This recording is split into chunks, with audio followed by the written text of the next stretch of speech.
So today we will talk about why I think nonprofits should focus more heavily on donor management. But what exactly donor management is?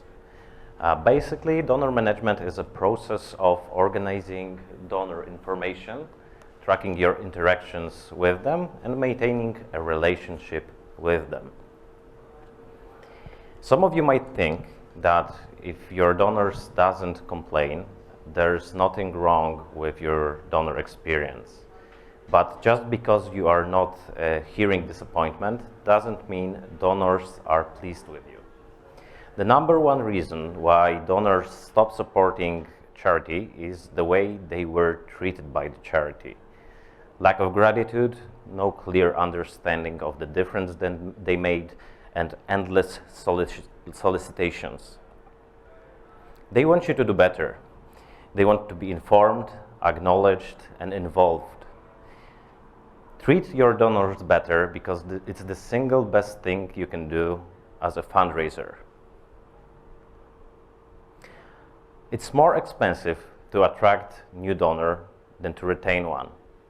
Committed donors will give to multiple projects, and regular donors will share insights that you can use to attract the new donors.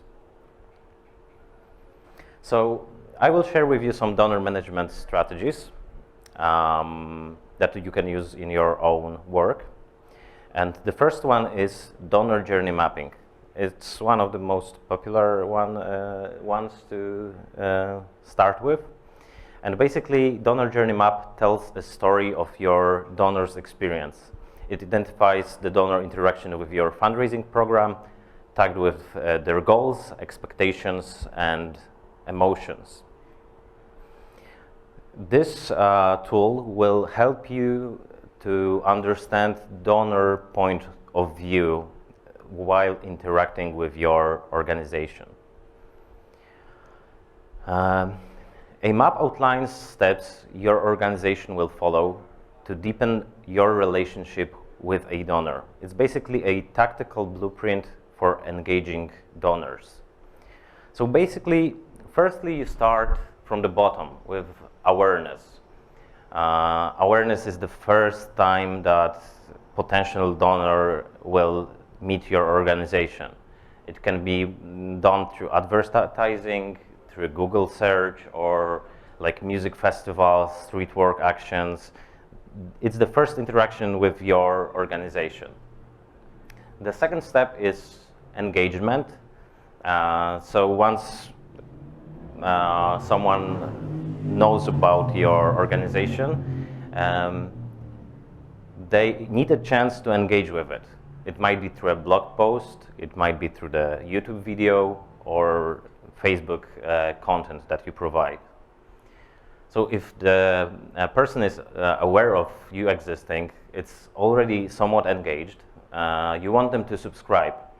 The subscribe part is basically you gathering information for future contact, basically like email address or location of where they're living. So you can send a newsletter, petition, or gather it from Facebook donation plugin.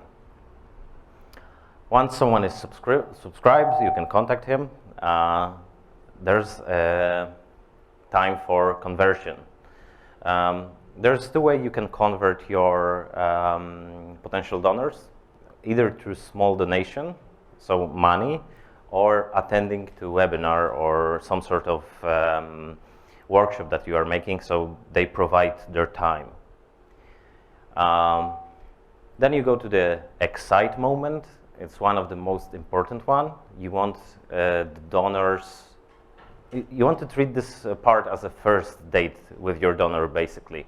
It's a first impression that donor will get from you when basically like giving something to you. Through conversion, they get some expectations, right?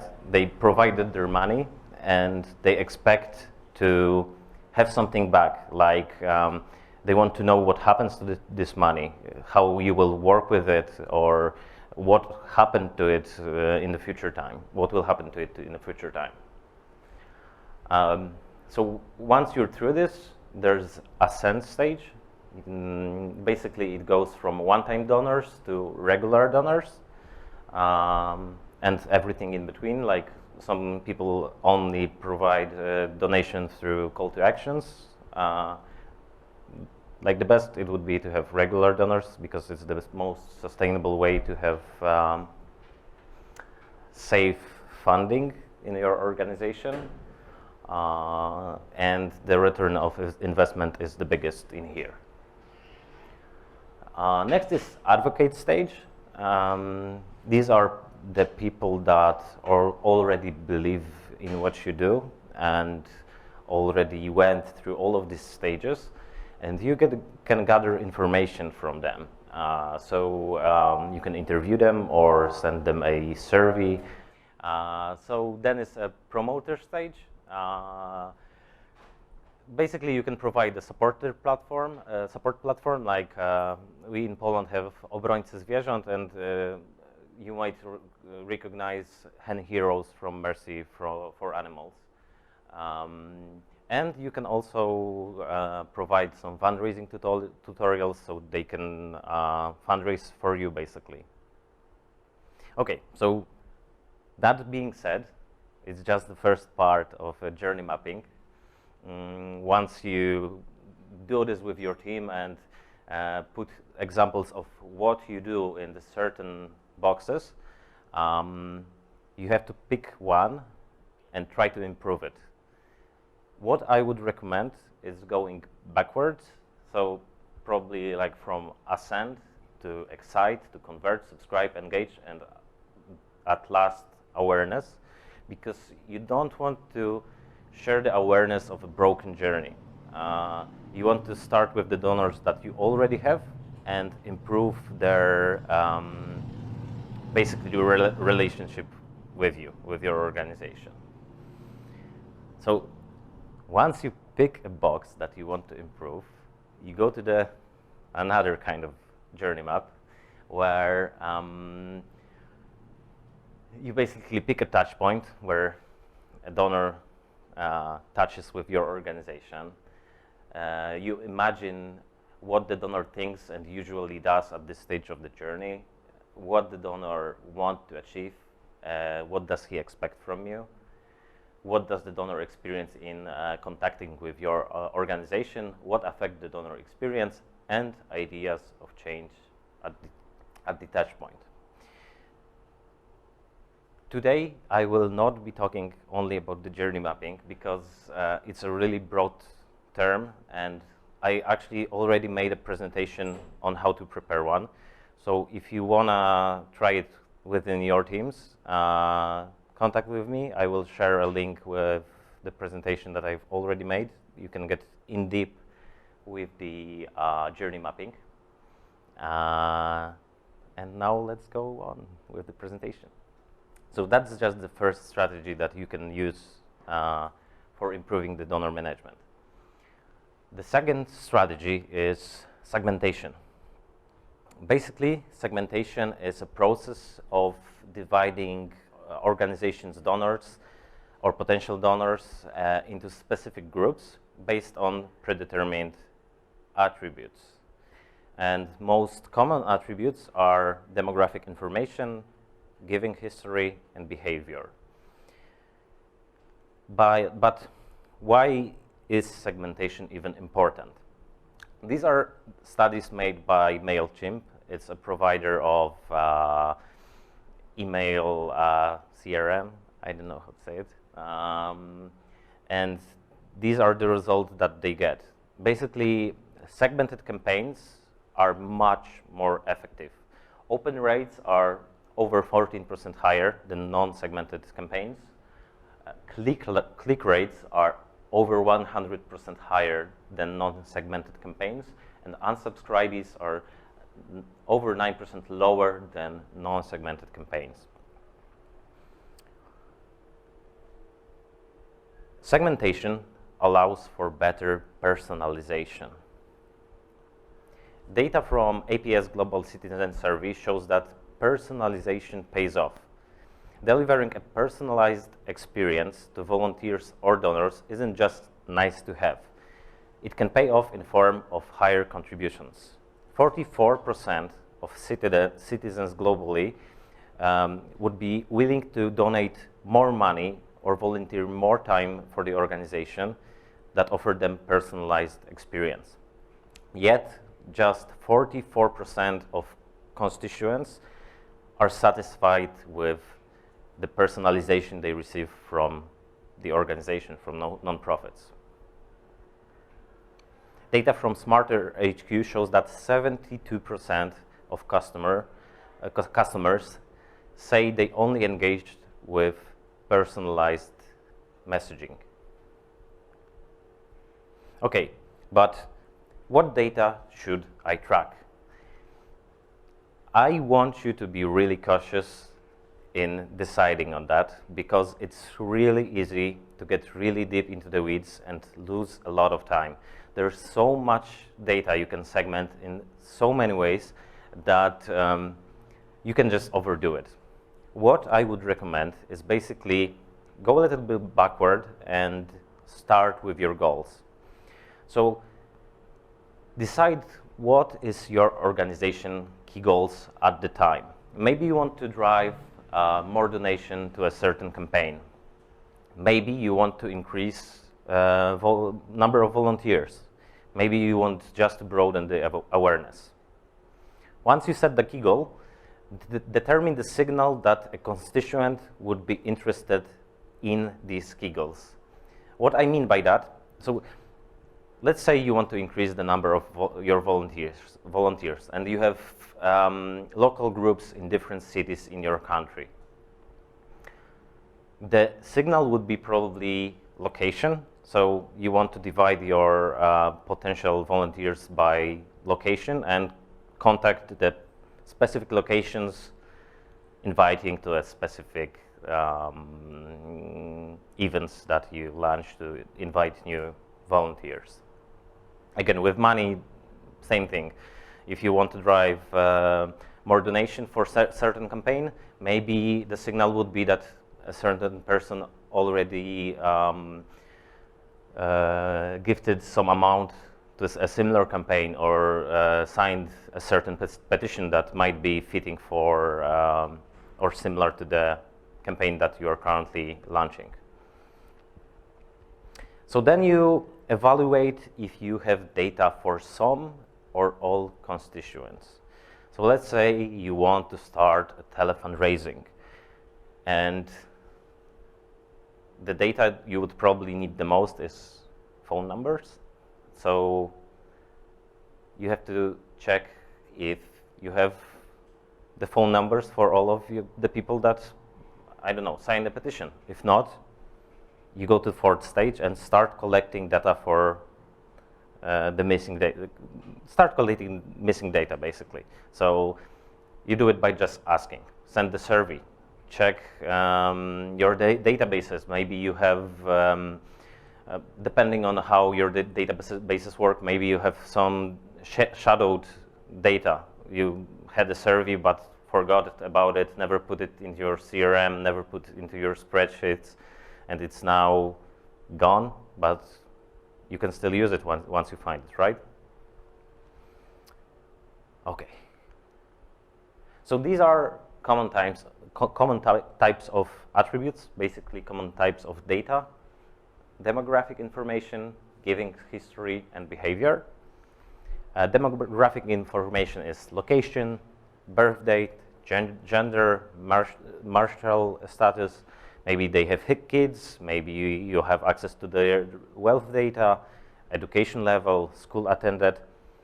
Obviously, you may not need and probably will not need most of this data. It's all dependent on the campaign you are trying to launch, and you look for the attributes that will be useful for your specific campaign. Let's give an example. You want to start to improve retention in your organization. Maybe it would be nice to send a birthday card to your donors or to major donors, depending on what you can do in your organization. So you would need a birth date, right? Going back, if you don't have birth date for most of the constituents, maybe it's nice to first start gathering this data. Okay, let's move on. Then it's giving history, probably the most often used way to segment donors. So it could be last gift date, last gift amount, first gift date, first gift amount, lifetime gift amount, gift categories, campaign program, gift frequency, is it a recurring donor, or maybe is it a soft credit contributor. So again, it all depends on the campaign you're trying to launch. If you want to, let's say, have an anniversary of the first donation. Maybe someone was gave you 3 years ago a donation, and since then you had a lot of successes, and you want to have him back as a donor. Maybe it would be nice to send him information about what changed and how he contributed to that, made him feel really good. All dependent on what you really want to do with all the data. But please choose wisely and don't overwhelm yourself, because it's really easy to get too deep into this stuff.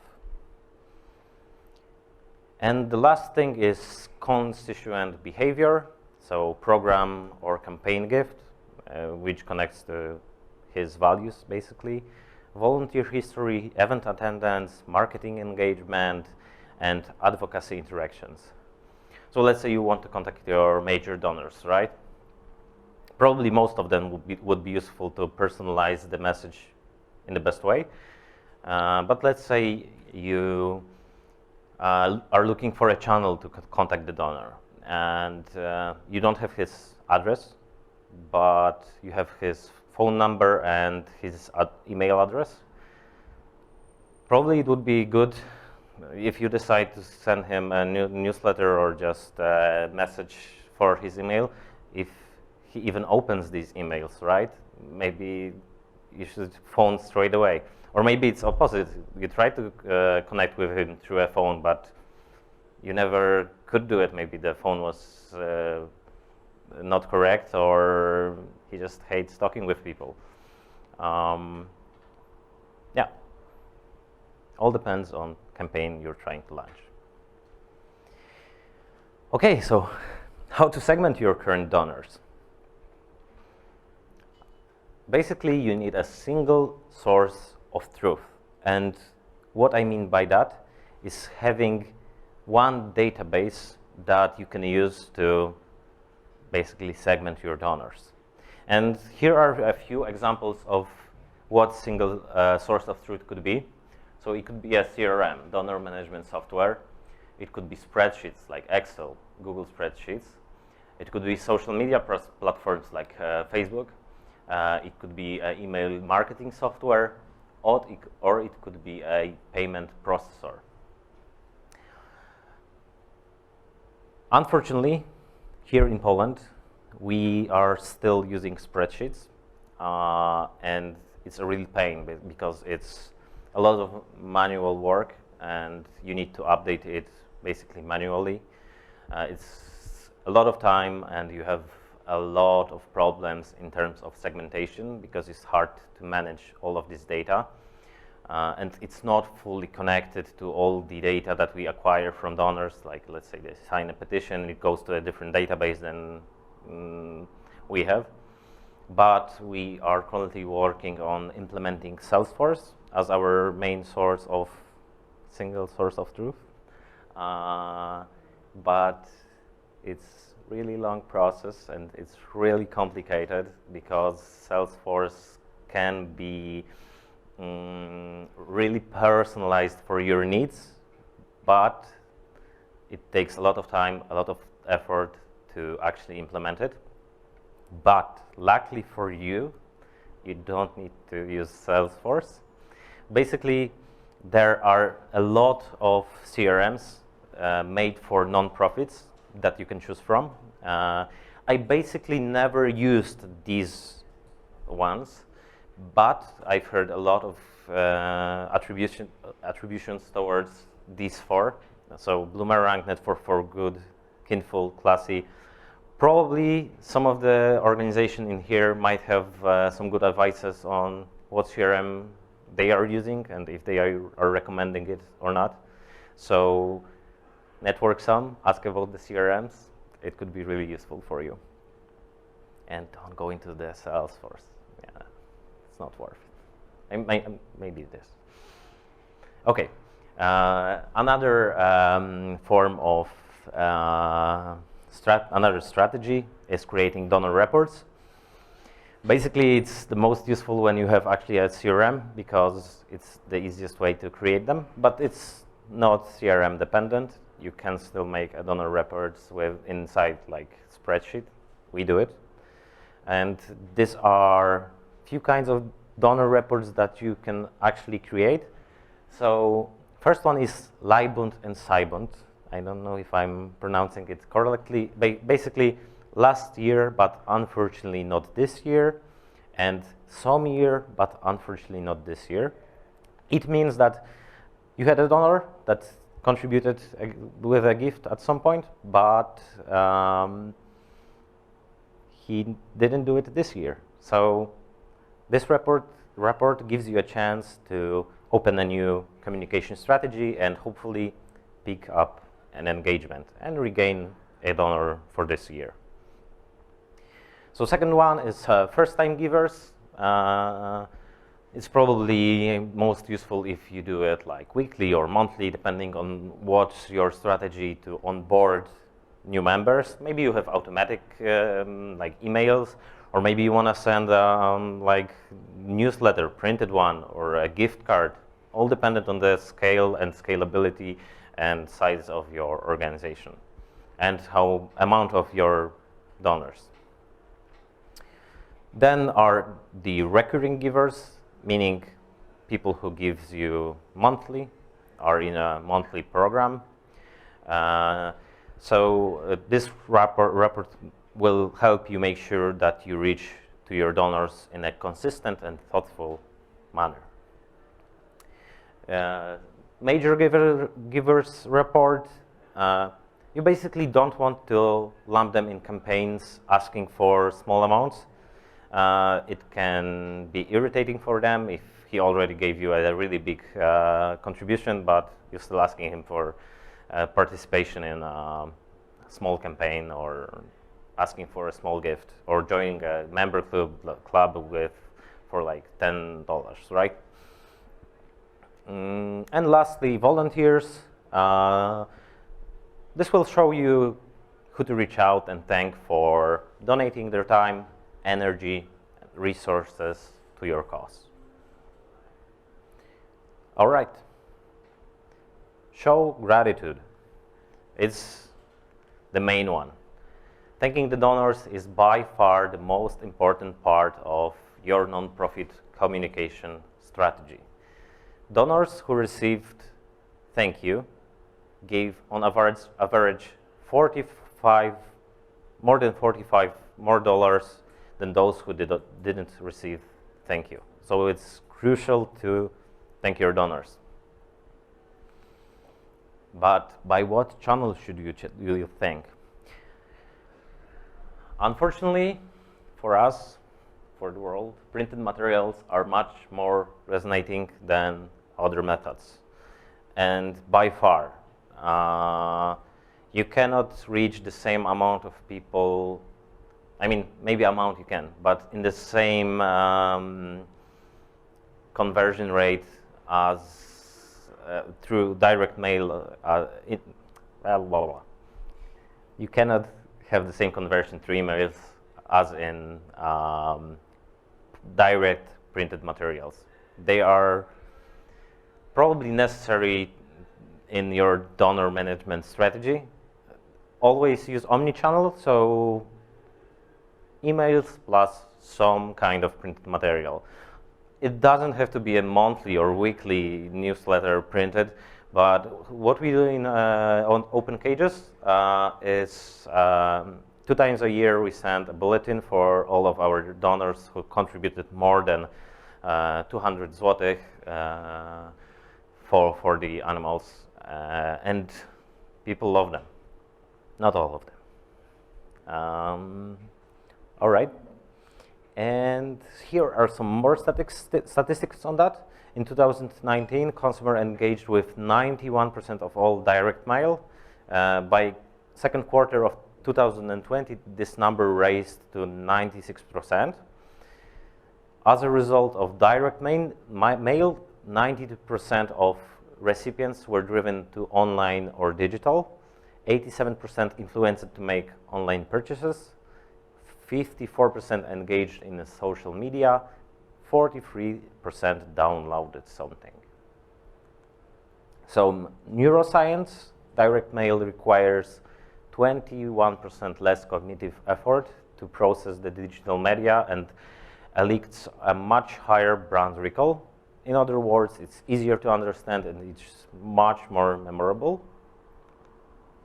And here are some other statistics about thank you phone calls. On the left, here are data on retention. So without phone calls, the retention was 33%. With one phone call within 3 months, I believe, 90 days, it was 41%. And if you would add another phone call with gratitude, it rises up to 58%. So almost doubles the known phone call retention. It also applies to gift size. So without phone call is $50. It doubles if you call it once, someone once. It doesn't go further. It basically keeps at 100. It's only 90 days, so I'm not sure how it goes in the future. Some other useful tips that I would like to share with you. So second gift timing. If you want to ask someone for a second gift, so you have one-time donor, the timing is crucial. I don't know if you can see, it's a little bit blurry, but basically one-time givers without a second gift, their contribution towards organization is at $47, but if asked within 3 months, 0 to 3 months, their value basically gets to $511. So it's a huge gap. It's always like you have to ask for the second gift. The later you will do it, the less value will be. So probably within 3 months is the best way to do it. All right, write a plan. It's not enough to have the plan in your head. Writing out the plan increases a chance to follow it, and the data shows that the odds of increased revenue are over 140% higher where the written plan is in place, and donor retention is 12% higher. I didn't put it on my presentation, but average donor retention is around 45%, and it's going down recently. Okay, so donor surveys. Use donor surveys. A donor survey helps you uncover more information about your donor identity, why they give, what are they interested in, what their motivations. It will also help you segment them in the future. Yeah, and it's also help gather additional data like contact information. Maybe you don't have email to this person. Maybe you don't have address where they live. Maybe you don't have phone number. It's a great way to find that. Okay, all the other things that you can do. Email newsletters and updates, cultivation events, print newsletters, thank you letters, impact reports, video thank yous. This can be automated, recorded for a certain donor, recorded to scale up. We actually use automated thank yous after someone gives a donation through our website. It's being redirected to a thank you page where they have like personalized video thank you with a name inside it. If you want to check it out, go on otwarteklatki.pl and give a donation.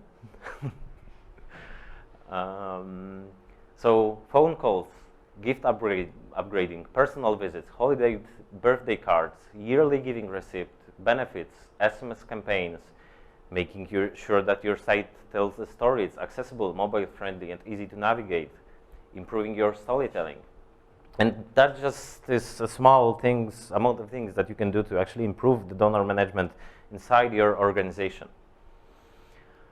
So what I would recommend for you is to pick just a few of them, something that you feel confident with, something that you think you can actually do, you think that you can scale up and that you can do really well.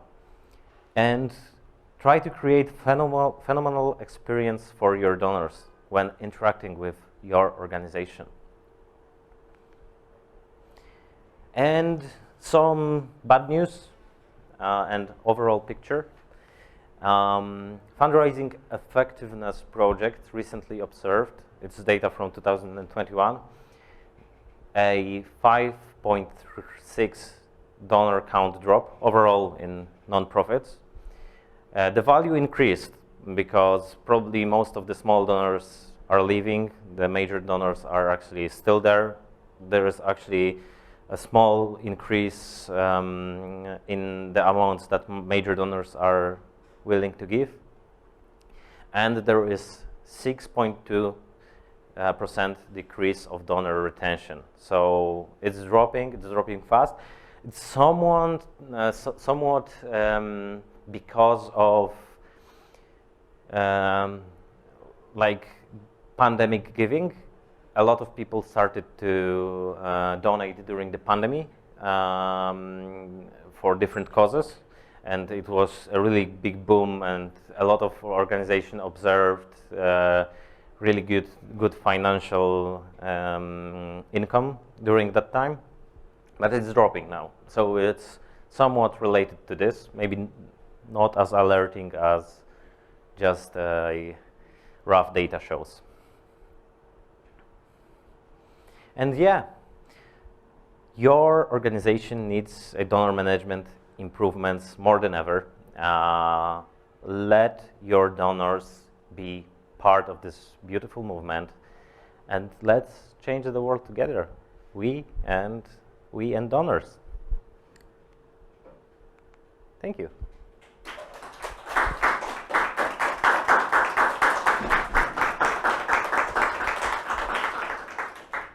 Thank you very much for this very inspiring talk, for real. Yep. It was very cool, and we have some questions, but if you have more questions, then feel free to add them to Eventory, so I can ask them now. And I will try to answer. Yeah. So, what is the most difficult thing about donor management? Do you have tips on how to overcome it? So, for me, it's definitely not having CRM and basing donor management on spreadsheets. It's very limiting, very time consuming, and it can make your work really hard. Really, you feel like you maybe put too much work that could be solved by just having one technology solution. So for me, that's probably it. Yeah. Okay, so I also have a question about where do you draw the line in gathering the data? I mean, how do you determine what is really important and what you can just skip because it takes way too much time? Yeah, so basically, as I was saying in my presentation, you need to set your key goals. So you gather your data around it. If you I'm actually trying to start telefundraising right now in Open Cages. So I will be probably focusing on gathering phone numbers for this certain campaign, right? You don't need to have, how many kids someone have, but it could be useful in terms of like contacting a major donors. It's all dependent on a certain case, and it should be all like circling around what's the goal. Okay. Can you tell us about an example of a donor management campaign you've worked on? So we have like a donor recurring club. So it's a club for people who gives more than 30 złotych, so around, let's say, $10 monthly. And it was a huge success. It was like, okay, fundraising project actually, launch of it, but then the donor management project was to maintain them and make them feel special and part of a society, and send them a special messaging. So currently, like when we're sending newsletters, we monthly are sending like receipts with like the successes of the current month, and it's like divided by one-time donors, club members, or just basic recurring donors who didn't get enough money to get to the club, right? And the club members have a different branding, and they feel maybe more special thanks to that. Okay. How frequently do you reach out to donors with your donor newsletter, and can you give an estimation of the opening rate? Oh wow! So, I mean, the newsletters are monthly. I don't remember. I don't want to lie to you. I can answer that later. Please contact me. I will give you all the data. So, in your experience, is donor management more difficult since the pandemic and war? Have you found any new strategies to overcome the donor drop count? So I started working in donor management during the pandemic, so it's hard to say for me. We definitely see, like, maybe not a drop, but no further growth. It's kind of lined like a straight line. I think we have like really good donor retention still. Like latest data show that we have like around 80% of donor retention, which is like really good. But we like kind of used our database amount of people that wanted to join the club and join the recurring members. So it's really hard to get more donors than their donors that are leaving monthly, right? Okay, there are some more questions. So, Bring it on. how do you measure the influence of a given donor towards saving animals?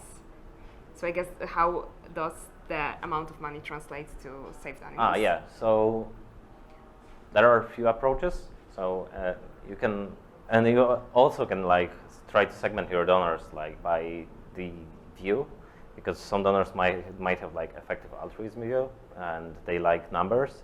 So by providing 30 złotych to Otwarte Klatki, around $10 again, you can save 420 animals. It's data from Anima Charity Evaluators. So that could be a really good example of how the money is being spent and how much animals can you save. But for most people, it's too abstract. Like it's hard to imagine that $10 can save 420 animals. It's like, even for me, it's kind of abstract.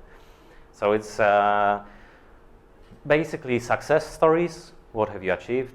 Maybe in political, maybe campaigns, maybe like some corporate outreach did had some, how is it in English? Signed, yeah. No, no petition. Policies, yeah, policies signed, yeah. So you can use all of this. Like or even you hired someone. That's a great success, and this donor contributed to that. So you can use anything that will make your donor feel like he is, and use, like, there's like a rule to use boy language, like, because of you. So thanks to you, we could do that. Thanks to you, these animals will not suffer. So do you have some numbers to throw for Otwarte Klatki and donor retention per payments or groups of donors? Has it gone up or down? Have you been tracking it? Yeah. So it's going down, definitely. Since we started the project of our club, it went like a rocket, skyrocketed, then went down. But I think it's like natural because it was a new project and a lot of people joined it back then. And like I said before, we kind of used our database, the amount of people that actually wanted to join it. So it's now around 80% and kind of steady. We just need to get more donors currently, and we actually launched a campaign currently for recurring members, which gained an additional 300 in a month. So it's really big success because we have like 1,500 recurring members. So it's like, in terms of percent, like 20% almost. Yeah, very good. I'm not good with math. Yeah, so there's a question on how to have a successful donor management in a country where a number of animal activists is so small that it couldn't even fill this room. Oh, wow. I mean, yeah, it's really hard for me to answer, I think, because I think it depends on how much effort you should put into donor management and into fundraising. And I think if you have good enough retention, then maybe you should put more effort into fundraising.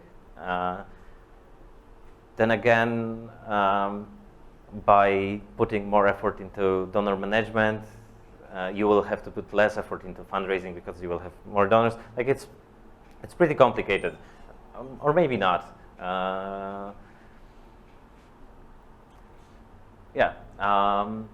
Look at the data. If you don't have enough donors to provide, then look for the new donors. Make like the simplest donor management that like you can. Like, just remember to thank you. Probably invest in some mailing software so you can automate the thank yous and get that out of the way. So you will already boost the retention by providing this easiest methods that you can, and put more effort into fundraising and jump back and forth. Improve fundraising, improve donor management, and as your funding grows, you can increase both of the areas. Yeah, and I guess if you have such a small country, then maybe it would make sense to like look for donation outside of it. Absolutely. Yeah. So also, do you think the culture of giving is becoming better understood in Europe? I think so, yes. It's in Poland still not as good as we would want it to be, because especially like philanthropy culture is lacking, and there's not a lot of major donors.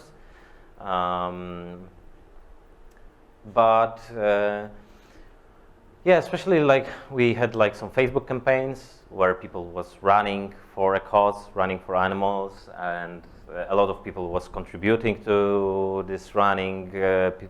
People that were running, like there was every people was having a fundraiser, and we have seen a great success. Like, we couldn't imagine it being that good. So I think that proves that it's better than I thought it was. Yeah, it's not terrible. We are getting there. We are far behind US, but not terrible. Okay. People keep asking questions, so Yeah, let's I go. hope you're very happy with that. I am. Yeah. Aside from CRM, what is the lowest hanging fruit for donor management? A good question. Let me think about it. So I guess like how much effort you're willing to put in it, and how much time or how much people power you can provide. So if you can hire someone full time for a donor management, awesome, like great. But in our case, it's kind of jumping from fundraising to donor management and trying to maintain this fine line. And yeah, it's often like for me a big struggle, because I would love to like go all into donor management and improve it as much as I can. And it's kind of frustrating for me that I'm working on this fundraising project, which are awesome, but on the other side, I'm not giving enough of the power to the donor management, or at least as much as I would like to give. So time is our low-hanging fruit for donor management. Yeah, there's always problem with time. Yeah. So also 80%, the thing you mentioned about how many people are staying, over how long? 45%. Yeah, the answer to the question on whether like the amount of people that are giving is growing or falling down. Yeah. So how long do people usually stay? Like, do you know how many months? Like we don't have a lot of data, because we recently starting to using a Stripe, which is a payment provider, and I believe it's around 1.5 years currently in here. But I wouldn't trust this data for sure. So next year I'm gonna tell you for sure how it works and how it's in here. Cool. Is thanking donors in front of potential donors a good strategy for conversion, in your opinion? Absolutely. Like we used to like create blog posts with donor histories, like someone was giving us a donation and we wanted to promote them and show people that normal people with families and like goals and like jobs are giving, and it's normal and it's actually great, and you should also do it. So it's spreading the giving culture actually, right, by showing these cases. Okay, so I think all the other questions you've pretty much covered already. All right. So yeah, thank you very much, Piotrek, for Thank all you. the data, all the knowledge, and the performance all together. It's been great. So yeah, probably if you want to talk with Piotrek later on, Absolutely. hit him up. He's very friendly. Thank you very much once again.